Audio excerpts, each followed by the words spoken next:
Good. So, all right, let's talk about the top story here, and that's COVID. You had mentioned earlier in a press release you thought it would be a good idea to at least consider maybe calling special session or bringing this up with the next special session, some types of incentives for nurses. I know we had Dr. Horn on yesterday, and I asked him, and he just did a little synopsis of what Dr. Horn said, past president of the Medical Association, says, we've had a shortage of nurses. It's been tight for a while, but now it's at a critical point where we actually have over 1,100 beds, I think he said, that are empty across the state because of that. So what's your thought? How do we address this? Well, I had heard about the shortage or the overwhelming situation with the COVID around the state, and so last week I contacted and or visited about 8 hospitals around the state, talked with the CEOs, went and saw for myself what the situation is, and everyone I had spoken with or every hospital that I visited is maxed out in the ICU unit.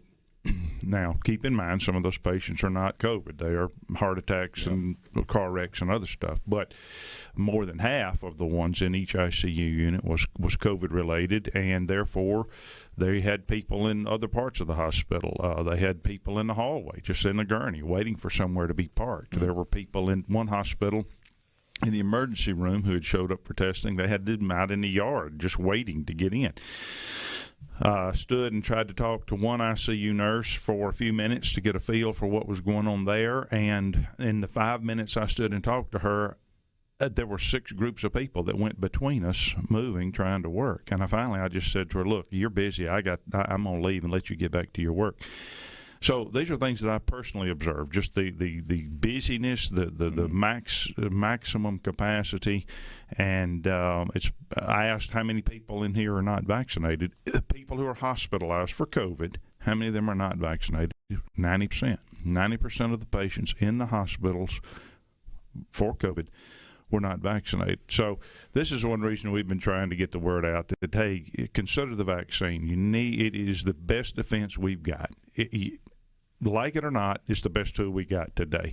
Tomorrow they may get a cure for this thing. Next week they may get a cure. But today the best defense we have is the vaccine. And if you're not going to get the vaccine, then do the things we were doing last year at this time before we had the vaccine, which is take precautions, wear the mask, wash your hands, avoid the crowds, that sort of thing. But you did think a solution to that may be in a session to do what?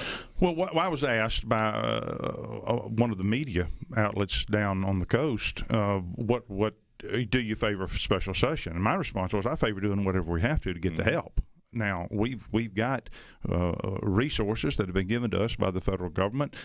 Every hospital that I talked to said the number one problem was a shortage of nurses. They said we can create more ICU beds, but there's no point if we don't have the nurses to staff them. And so uniformly across the board, the number one issue was we need more nurses, and the ones we've got are being sucked away by these travel companies being offered higher pay to go to Texas and other places. So we got to stop the hemorrhaging of nurses, and we got to do what we can to get more in here. And I said, if that means a special session, then I'm okay with that. I'm for doing whatever we have to as a legislature. I told them we stand ready as a legislature to help you do what you need to fight the COVID virus. That is the number one issue right now. Are there, Mr. Speaker, and the Speaker of the House, Philip Gunn's with me, are there dollars for that in the stimulus money or somewhere? Do we have dollars absolutely. for that? You know, this money that the federal government has given us, this ARP we could money, use that. It can be used for that. Sure, that's what it's there for. Is to be used for fighting the virus, and you know, we could use a portion of that money to help do what I call a nurse retention program. We are in the process of developing that right now. Any consideration or any worries about if a special session is called now, since this Delta variant is ramped up, that we may have another problem with that? You mean within the legislature? Within the legislature to be recalled. I'm sure we would take whatever precautions we had to, like we did before. We have met and we have done things and had measures that protect us against it. You know, between last year and the vaccine, I think most all the legislators have either had it or are protected.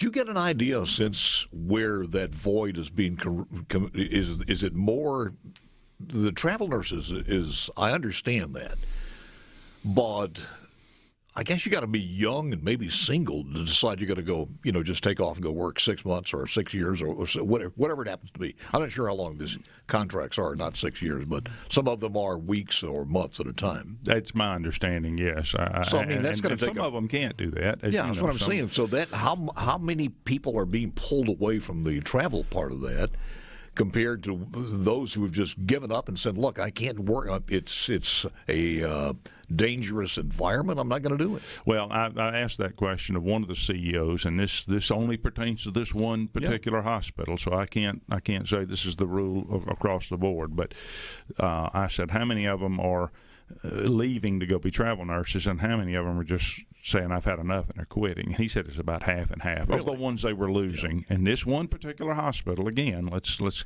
keep it in perspective. I understand.